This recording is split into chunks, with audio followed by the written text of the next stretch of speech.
Bonjour à tous, ravi d'être avec vous à nouveau. Effectivement, j'aurai l'occasion de venir 4 autres fois, donc il va falloir vous habituer. En introduction de chaque table ronde, pour présenter en quelques chiffres la face claire, la face sombre de l'attractivité de la France, essayant de mettre un peu de lumière, un peu de rythme à cette session qui n'en manque pas, et surtout vous donner quelques infos, quelques chiffres. En introduction de cette table ronde qui, je n'en doute pas, va nous parler beaucoup de la question de la méthode, celle par laquelle les gouvernements et peut-être nos entreprises s'adaptent aux attentes de l'économie pour fabriquer de la croissance. Je voudrais évoquer donc quelques images sur la simplification, la dépense, les classements, la vitesse et l'ouverture. Vous voyez, chez EY, on n'a peur de rien. Parce qu'il nous faut d'abord plus de simplification. Le diagnostic, il est établi, vous le savez, d'une France sur laquelle pèsent encore trop de règles. Comme l'illustre, vous ne pouvez pas le louper, un de nos principaux outils de travail, qui est aussi un symbole, il ne faut pas se le cacher. Je veux parler du Code du travail, que nous laissons prendre chaque année un peu plus de poids. Et au-delà de l'anecdote qui est assez facile, j'en conviens, c'est en Suisse qu'on se contente de 54 pages et en Allemagne qu'on se contente de 1728 lois, on les a comptées, contre un peu plus de 10 000 en France. Et je cite le FMI qui nous alerte là-dessus, une régulation excessive de l'économie française induit un déficit structurel de compétitivité. Voilà la phrase qui sanctionne tout cela.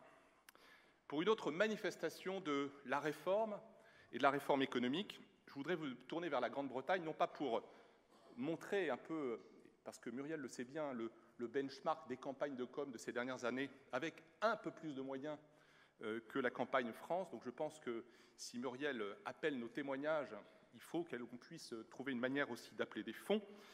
Cette campagne Great Britain, je pense que vous l'avez tous observée, c'est pour nous rappeler qu'il y a un lien entre les great qualities de notre voisin, dans la créativité, dans l'innovation, dans l'environnement économique, mais aussi cette campagne et puis ces réformes, elles demandent un certain nombre de ressources.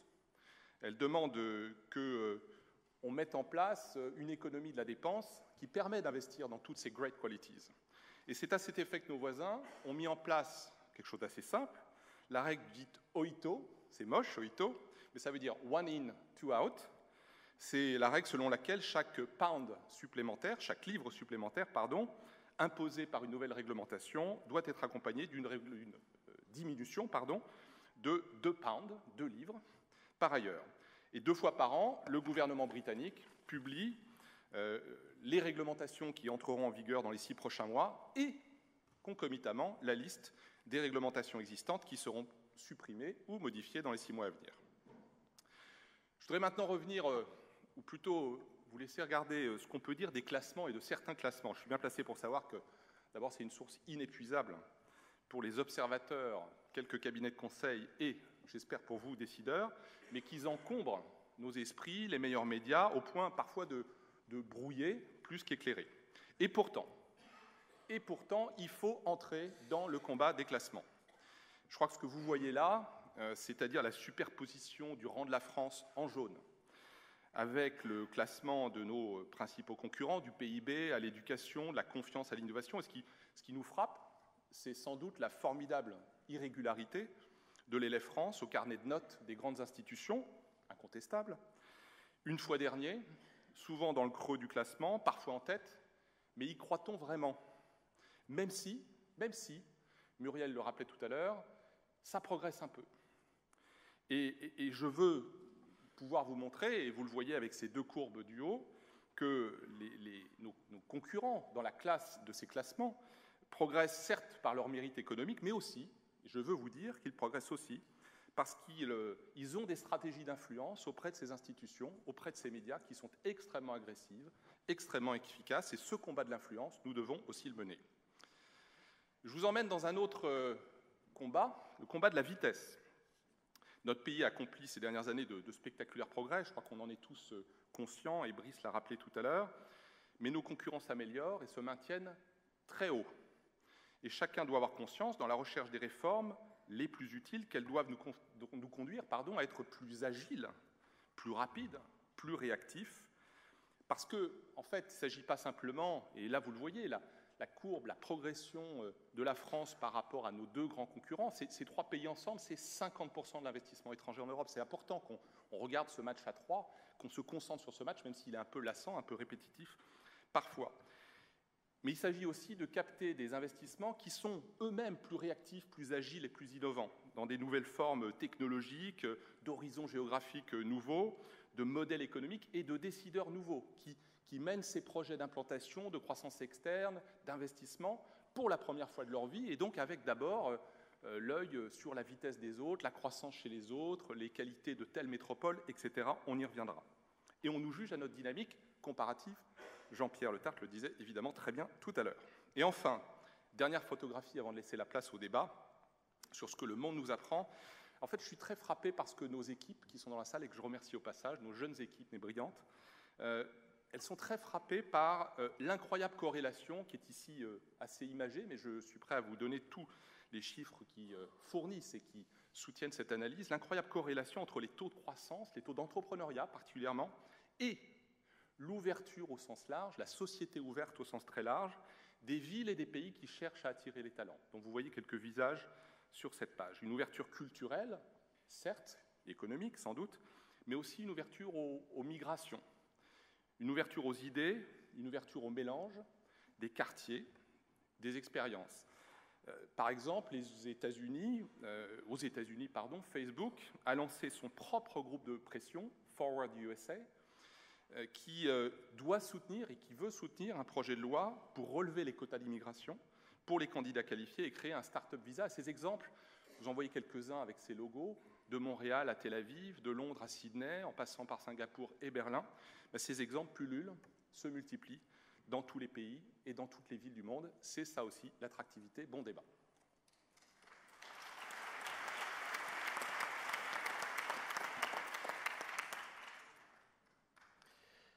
Patrick.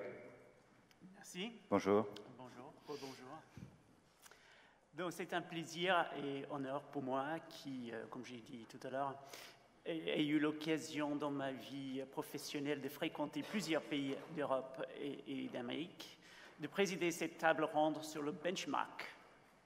Et je suis sûr que l'expérience de ces intervenants sera riche d'enseignements. L'an dernier, les États de la France s'étaient penchés sur les best practices dont la France pourrait s'inspirer pour ces réformes. Si nous avons décidé cette année de faire le choix de la gouvernance, c'est au regard d'un constat. La France a décidé, cela a déjà été dit, d'initier des politiques visant d'améliorer l'attractivité de la France. Mais pour bon nombre, le compte n'y est pas. Ces réformes le font souvent que partiellement compenser des mesures passées pénalisantes pour l'attractivité. Les réformes sont souvent loin des annonces faites et des intentions affichées. Elles sont trop longues à rentrer dans les faits. Absence de consensus sur les réformes, une administration quelquefois réfractaire au changement, difficulté à faire pleinement vivre la démocratie sociale sont souvent à l'origine de notre incapacité à vraiment nous réformer. Et donc se pose un problème de la gouvernance sur lequel il existe de bonnes pratiques étrangères dont la France pourrait s'inspirer. Ce sont celles-ci que nous allons identifier lors de notre table ronde. Merci. Merci beaucoup, Patrick. Thank you very much. On peut vous applaudir. Merci d'avoir introduit donc cette table ronde. Je suis ravi d'être avec vous et d'être avec nos trois intervenants, Amédy Vidal-Simi, qui est PDG d'Henkel France, Michel Genesté, qui est le président de Pfizer France, et Nicolas Chimel, qui se trouve à ma gauche et à votre gauche, Patrick, directeur général d'Aviva France. Alors, effectivement, comment nous inspirer des bonnes pratiques étrangères en matière de gouvernance? Voilà, pour aller plus vite, plus loin, plus fort dans la réforme. C'est un pan important de ces États de la France 2015. On va s'intéresser évidemment à la loi, au grand nombre de textes, mais aussi au positionnement de ces textes de loi, à la manière dont on les fait, au temps que ça prend, au positionnement de ces textes par rapport aux accords d'entreprise, aux accords de branche, et puis la manière dont on les fabrique, mais aussi dont on les met en œuvre, et je dirais à la manière dont on fait savoir les choses, dont on communique autour de ça pour y gagner en attractivité, en productivité. Alors, on commence avec vous, Amélie. L'une des recommandations de ces États de la France, c'est donc de réduire le périmètre de la loi pour la rendre plus efficace, parce qu'il y a trop de lois. Effectivement, en France, dans le domaine économique, on a acquis une réputation de grande complexité et d'instabilité législative grâce à une inflation de textes. Il suffit de regarder la dernière session parlementaire pour se rendre compte que 80 textes ont été votés, dont 68 à l'initiative du gouvernement. C'est des chiffres qui sont importants, d'autant plus quand on regarde les chiffres qui viennent d'être présentés, comme quoi la France est régie par plus de 10 000 lois, là où notre collègue allemand n'est régi que par 1728 lois. Donc effectivement, une énorme inflation du nombre de lois, et on sait aussi que certaines lois peuvent créer de vraies difficultés au monde de l'entreprise dans leur implication. J'ai en tête forcément, comme beaucoup de chefs d'entreprise, le compte pénibilité qui a fait s'arracher les cheveux à beaucoup de DRH et directeurs juridiques. Alors concrètement, comment fait-on pour faire moins de lois ? Effectivement, ce qui est important, c'est de faire moins pour faire mieux. Et on peut légitimement se poser la question si dans des domaines non régaliens, on ne peut pas trouver un autre mode de gouvernance, une autre façon de réguler l'activité en donnant plus de légitimité et plus d'action aux acteurs publics, qu'ils soient des sociétés, les acteurs économiques, les acteurs sociaux ou effectivement associatifs, de manière à décider ensemble les règles du vivre ensemble. Et je voudrais prendre un exemple effectivement d'un partenaire important pour la France, l'Allemagne. En Allemagne, tout ce qui concerne les conditions de travail, et notamment les salaires, sont de la négociation entre les acteurs économiques sans ingérence de l'État. L'État peut fixer des grandes règles dans lesquelles les conventions collectives vont être négociées, mais c'est vraiment les acteurs économiques qui sont chargés de la négociation. C'est forcément très différent de ce qu'on peut connaître aujourd'hui en France. Ouais, et puis un autre exemple que vous vouliez donner, non ? Un autre exemple, effectivement, alors qui est hexagonal, qui date d'il y a quelques années en France. Quand on laisse la possibilité aux acteurs économiques de décider ensemble, ils peuvent faire preuve de créativité, d'inventivité. C'est par exemple la création, il y a une vingtaine d'années, d'éco-emballage pour faciliter tout ce qui est recyclage et qui est né d'un rapport de deux industriels, et donc sans aspect législatif derrière. Alors, d'un point de vue opérationnel, je dirais, qu'est-ce qu'on fait ? D'un point de vue opérationnel, les États de la France recommandent clairement de faire un re-engineering, notamment du Code du travail, pour définir ce qui doit être du registre de la loi, ce qui doit être du registre de la norme et ce qui doit être laissé pour qu'il y ait une négociation au niveau des acteurs économiques. Ce qui nous semble important, c'est que ça soit fait au bon niveau, ni trop macro, ni trop micro, mais de laisser chaque fois que c'est possible la possibilité aux acteurs terrain de négocier ensemble. Ça veut dire aussi qu'il faut pouvoir accepter que parfois des accords d'entreprise prennent le pas sur des accords de branche quand ils sont plus légitimes. Et donc peut-être de faire évoluer le rôle des partenaires sociaux ? C'est effectivement un point très important, notamment quand on se benchmark par rapport à d'autres pays. Aujourd'hui, on négocie en entreprise avec des gens finalement qui ne sont pas très représentatifs des salariés, puisqu'aujourd'hui, le taux de syndicalisation en France est extrêmement faible. On négocie avec des gens qui représentent en moyenne 8% des salariés. Et c'est une moyenne des entreprises publiques et privées, la différence étant colossale entre une entreprise privée et une entreprise publique. C'est très en deçà des moyennes OCDE, autour de 30%, en deçà de certains de nos partenaires, comme par exemple l'Allemagne. Quand on parle de dialogue social, c'est très facile, je dirais, de vouloir se comparer à l'Allemagne. Étant moi-même présidente d'une filiale d'un groupe allemand, je dois souvent expliquer pourquoi la relation sociale est moins apaisée en France qu'elle ne peut être en Allemagne. Et très souvent, j'ai beaucoup de questions sur les différences.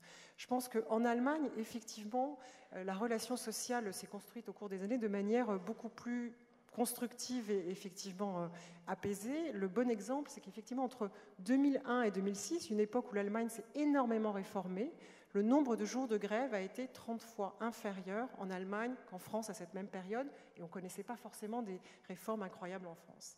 La raison derrière, c'est qu'il y a une vraie distinction entre le rôle du comité d'entreprise et le rôle du syndicat. Le comité d'entreprise fait partie entière du mode de management des entreprises, n'a pas le pouvoir de décider les lois, de décider les grèves, excusez-moi, et il a un vrai rôle de trouver avec la direction et de définir les meilleures décisions d'un point de vue de la survie de l'entreprise, de la vie de l'entreprise et des collaborateurs. Donc il y a une culture de compromis qui est beaucoup plus importante que ce qu'on peut connaître en France. Ensuite, l'autre élément est effectivement le fait que le nombre de branches en Allemagne est largement réduit par rapport à ce qu'on peut connaître en France, et c'est notamment une des recommandations du rapport Combrexel de réduire le nombre de branches pour qu'elles soient plus représentatives. Alors, peut-être un ou deux exemples de règles simples, finalement, qui régulent cette production législative, Amélie. Alors, il y a des règles simples qui existent, on en a vu il y a quelques minutes, dans d'autres pays. Les règles d'en avoir, et c'est des règles qui existent en entreprise, hein, le fait d'avoir one in, one out, c'est-à-dire qu'en entreprise, quand on crée un nouveau process, on en supprime un. Quand on définit une nouvelle façon de travailler, on essaye de simplifier. Quand on a un nouveau tableau de bord, on essaye de supprimer quelque chose d'existant. On pense que c'est effectivement très important que cette règle soit mise en place aussi pour les textes législatifs, ce qui évitera la surenchère qu'on a pu voir il y a quelques minutes en termes de chiffres. Il y a effectivement une circulaire du Premier ministre du 17 juillet 2013 qui va dans ce sens. Maintenant, on appelle de nos voeux que ça soit vraiment suivi.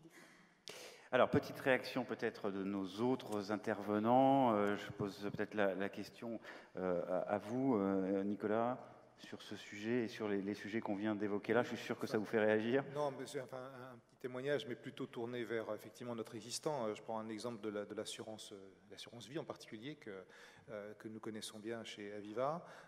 Sur ce seul sujet, c'est un sujet important pour l'économie française, mais sur ce seul sujet, on a comptabilisé dans les 25 dernières années 17 lois qui ont modifié spécifiquement la fiscalité ou les prélèvements sociaux, donc la fiscalité et les prélèvements sociaux de ce unique produit.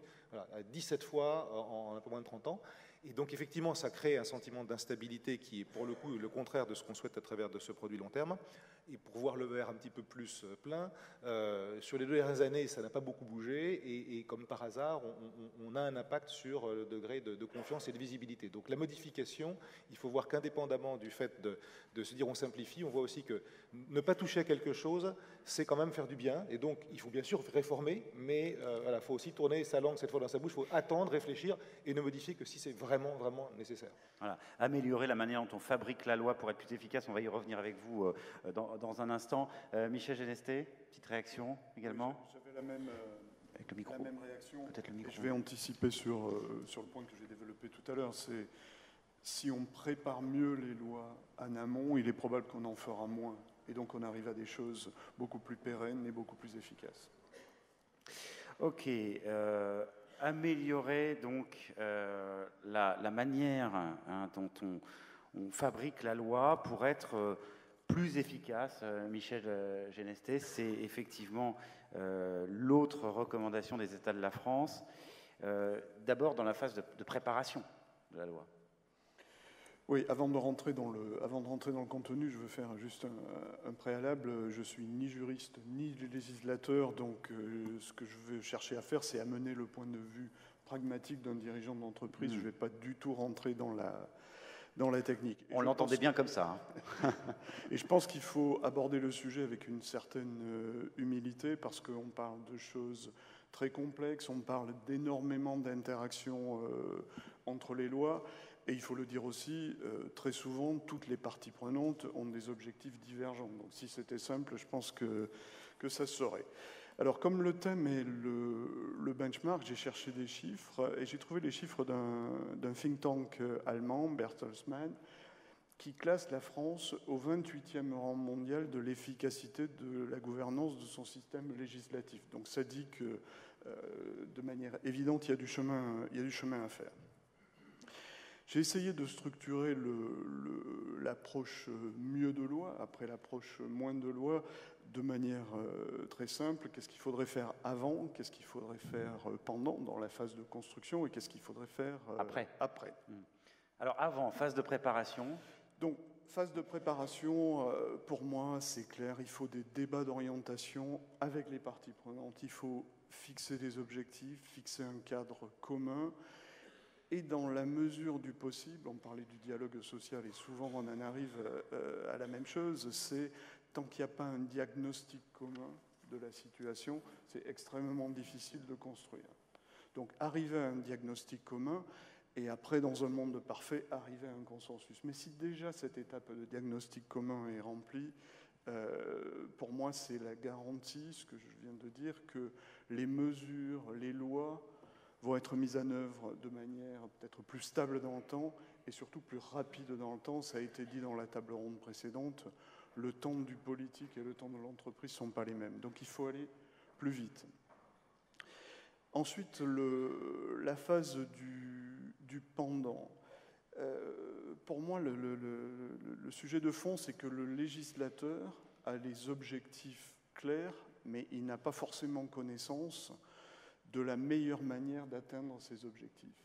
Et là, je pense qu'il faut qu'en tant qu'entreprise, on balaye aussi devant notre porte. Je pense qu'on a tous dans nos entreprises des exemples où la personne qui émet la procédure n'est pas celle qui va l'appliquer, et on s'aperçoit que la procédure, elle n'est pas applicable dans l'État. Donc, essayons de retrouver dans le système législatif la même chose. Donc, ça passe par des études d'impact. Elles sont supposées être obligatoires aujourd'hui, mais elles sont insuffisamment creusées. Le même améliorer la qualité de ces études. Le même think tank que je citais tout à l'heure donne une note de 3,5 sur 10 à ces études d'impact qu'on fait en France. Le thème de la table ronde, c'est le benchmark. Mettons du benchmark systématique dans ces études d'impact. Le benchmark, c'est pas la panacée. Là encore, s'il y avait des solutions miracles chez un pays voisin, je pense qu'on le saurait, mais c'est facile de voir à droite à gauche ce qui a été essayé, ce qui marche pas. Ça permet quand même de gagner du temps. On pourrait imaginer, ça a été recommandé par le Conseil de simplification, que ces études d'impact soient menées par des instances indépendantes. Ça donnerait peut-être plus de poids à ces études. Et ces modèles, ils existent dans d'autres pays. Il y a des modèles de type Business Advisory Group en Angleterre, en Allemagne, aux Pays-Bas, aux USA. Donc ces études, elles permettraient d'avoir une vision plus large de l'impact et pas se cantonner peut-être sur un objectif très étroit.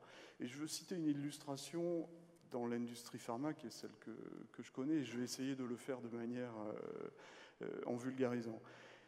Il y a quelque chose qui s'appelle le taux L, qui définit le taux de croissance attendu pour les dépenses de médicaments pour l'année qui vient.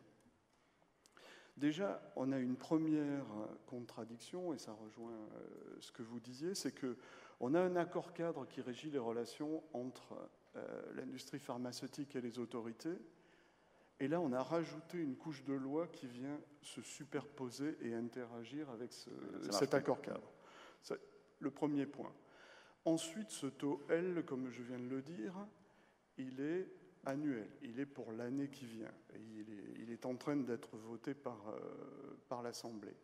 Donc, on fige dans la loi une vision annuelle des choses. Alors qu'en tant qu'industrie, et je pense que tous dans cette salle, on sera d'accord, ce qu'on attend, c'est une vision long terme, une vision pluriannuelle. Donc, deuxième contradiction. Et le troisième point, ce n'est pas une contradiction, mais c'est que ce taux L, ça fait 3 années consécutives qu'il va être négatif. Donc, vous imaginez l'impact en termes d'attractivité pour les maisons mères quand le gouvernement vous décrète qu'il veut voir votre industrie en décroissance. Donc, tout ça, il faut trouver des instances, il faut trouver des moyens pour que ce soit discuté. Et il se trouve que dans les industries de santé, cette instance, ou en tout cas l'intention est présente. On a un groupe qui s'appelle le Comité stratégique des industries de santé, qui regroupe les industriels, les autorités, les académiques. Donc ce groupe de réflexion qui réfléchit sur l'amont, qui réfléchit sur ce que pourraient être les lois, il est là. La difficulté, c'est de faire une cohérence dans le temps entre la stratégie et la loi, et ça, on ne l'a pas tout le temps.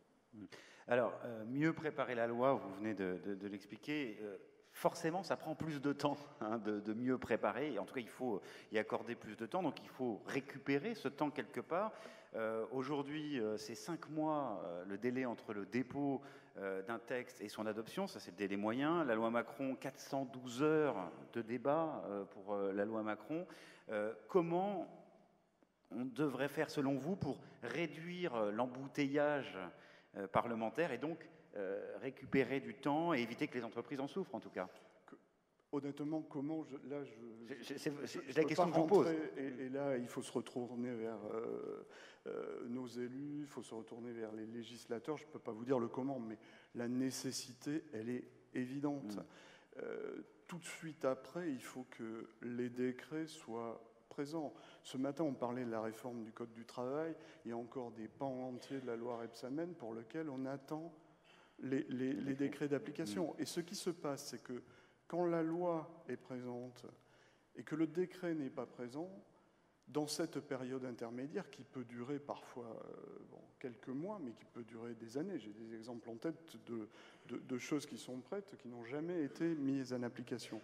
Qu'est-ce qui se passe dans cet intervalle de temps? C'est que ça génère de l'immobilisme, de l'attente. Bien sûr. Et donc ça, il faut à tout prix avancer là-dessus.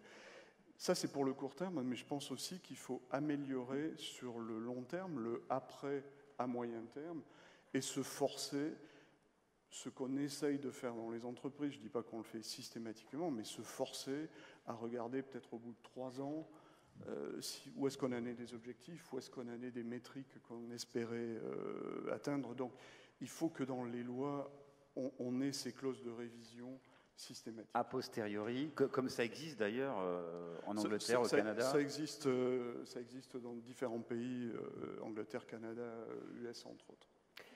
Petite réaction, alors je ne sais pas, Amélie, je vous voyais... Je dodelinais de la tête, effectivement, parce que je pense que le temps, on l'a très bien dit ce matin, est un élément extrêmement important pour la vie de l'entreprise. Et c'est vrai, quand une loi est votée, que le décret n'est pas paru, il y a un temps d'attente qui est insupportable. C'est-à-dire qu'il y a plein de choses qui ne se font pas parce qu'on sait que le décret va arriver, mais du coup, ça crée un immobilisme qui est extrêmement préjudiciable à l'activité. Nicolas. Non, sur ce sujet-là, pas spécialement, je crois que tout a été dit par notre ami. Alors, ça nous emmène, tout cela nous emmène à la communication autour de la loi. Autrement dit, il faut faire connaître l'ampleur des réformes, et du coup, c'est important de les traduire par une amélioration, que tout ça se traduise par une amélioration dans les classements. Tout à l'heure, on parlait de ces classements internationaux.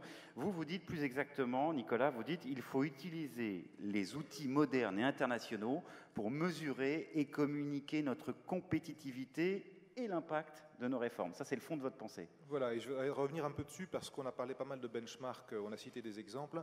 Je voudrais revenir un petit peu dessus, donner quelques éléments que d'ailleurs, pour certains nombres, j'ai découvert depuis quelques mois en préparant ces sujets-là. Alors, il y a beaucoup de classements sur beaucoup de choses, il y en a des plus ou moins sérieux. Sur la compétitivité, j'en citerai juste 3 pour situer notre place, qui d'ailleurs va peut-être vous surprendre, je l'espère, parce qu'on est plutôt optimiste d'habitude. On aime bien se voir 4e, 5e puissance mondiale. Où est-ce qu'on est classé? Alors, il y a le Doing Business, qui est très, très connu, je pense le plus connu de la Banque mondiale. Là, on est 31e, pardon. Entre la Macédoine et l'Espagne. Voilà, on est situé entre la Macédoine et l'Espagne. Voilà, c'est notre place. Il y a le Global Opportunity Index de l'Institut International Milken. On est 30e, situé entre l'île Maurice et le Portugal. Et puis, il y a le Global Competitivity Index du Forum mondial, donc le Forum de Davos. Je parle de classement vraiment généraliste sur la compétitivité, où on est un peu mieux 23e entre l'Autriche et l'Arabie Saoudite. Voilà, bon. Pour situer ces emplois-là, alors, qu'est-ce qu'il faut en penser? D'abord, et juste un point que je voulais souligner, et souvent notre classement est tiré vers le haut par un point qu'on a cité ce matin, la qualité de nos infrastructures, les routes, les télécoms, la santé, l'éducation, dont on ne peut pas dire que ce soit le résultat de notre action récente. Nicolas, est-ce que ce rang est décalé par rapport à la fois à notre potentiel, mais aussi à la réalité finalement de la France, quoi? Parce que vous parlez des sous-classements, mais voilà, est-ce que c'est vraiment décalé tout ça? Alors, avant de dire, parce qu'on l'a dit ce matin, avant de dire c'est injuste, c'est décalé, c'est pas vrai, c'est mieux, ce que je crois, mais avant de dire ça et d'aller protester, je dirais, contre les classements et leur injustice, je pense qu'il faut s'y intéresser d'un petit peu plus près et se dire d'abord pourquoi il faut agir sur ces classements et pourquoi il faut les prendre en compte. Puis ensuite, on verra une fois qu'on a pris en compte. Pourquoi c'est important d'avoir cette discussion-là. Voilà, qu'est-ce qu'on peut faire après? Donc pourquoi, d'abord, premier point, d'abord parce qu'ils sont utilisés. Ils sont utilisés et c'est une boucle qui se renforce, c'est-à-dire ils sont de plus en plus utilisés et comme les gens après pensent qu'ils ont raison d'utiliser, ils les réutilisent. Donc par exemple, un certain nombre de sièges sociaux utilisent ces classements internationaux dans leur matrice de grille d'investissement pour décider qu'on va là ou là. Bon, donc ils sont utilisés. Deuxièmement, les autres pays s'y réfèrent et les prennent comme guide d'action. Les mauvais l'utilisent. À titre d'exemple, la Russie a annoncé qu'elle voulait rentrer dans le top 20 du classement des affaires alors qu'elle est 112e, donc les mauvais disent je vais remonter. Les bons, Royaume-Uni par exemple, ont lancé une grande action de révision de l'ensemble de l'action de l'administration, le chancelier de l'échiquier, en disant je voudrais que vous révisiez vos procédures à l'aune des classements de compétitivité, et puis les très bons s'y réfèrent. Le meilleur exemple, c'est Singapour, en tête de tous les classements. Depuis, alors on peut dire plein de choses sur Singapour, on aime, on n'aime pas, etc. Ceci étant dit, depuis plus de 20 ans, 30 ans, quasiment dans la Constitution, enfin c'est pas la Constitution, mais le mot d'ordre de Singapour, c'est « nous voulons maintenir notre compétitivité internationale comme un des principes fondamentaux de la philosophie économique ». Bon. Quand on est, comme dans notre groupe, dans un groupe où on a une vingtaine de pays, dont Singapour, ben, on sait que quand on va décider d'investissement, ben, Singapour, ils ont un petit avantage quand même. Et c'est sans doute quand même mérité, d'ailleurs, quand on y va. Donc c'est utilisé par les, entre guillemets, concurrents, puisque qui dit compétitivité dit compétition. Alors on va être toujours en compétition avec les autres pays, c'est mieux de coopérer, mais ça existe aussi. Troisième point, ils nous apprennent des choses. C'est-à-dire qu'il y a de l'utilité à les utiliser. Par exemple, ils nous apprennent une vérité qu'on commence à connaître, qui est que ce qui nous tire vers le bas systématiquement, c'est les régulations du marché du travail et la surabondance et la complexité des lois et des régulations. C'est écrit dans tous les classements. Si on le regarde en face, on l'apprend.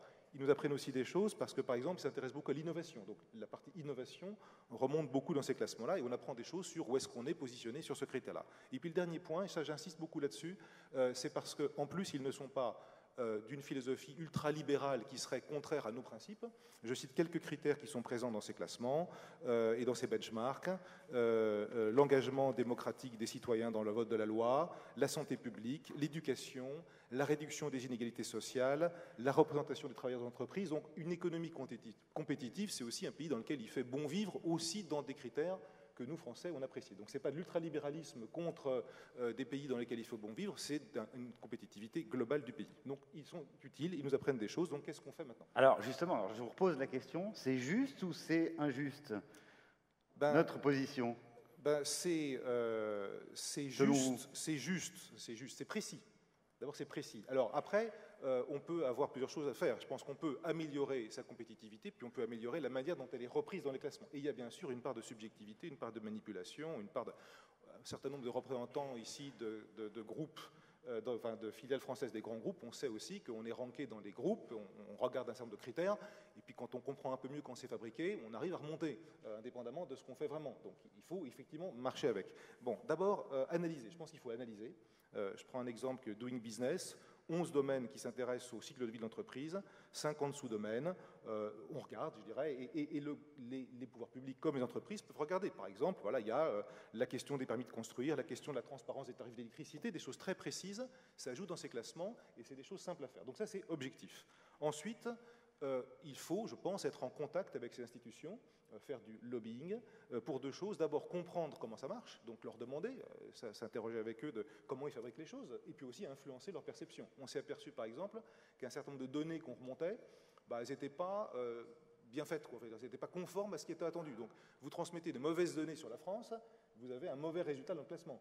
C'est pas très difficile, ça, pour remonter dans les classements. Donc ça, c'est un peu du temps. Et puis enfin, il y a beaucoup dans ces classements d'aspects subjectifs, et c'est là qu'on va venir sur la communication.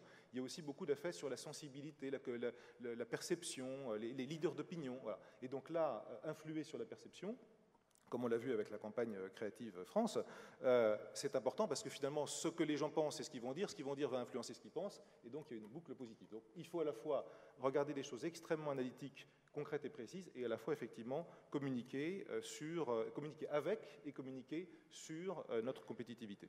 Alors, l'une des recommandations de ces États de la France 2015, c'est la création d'un institut du benchmark.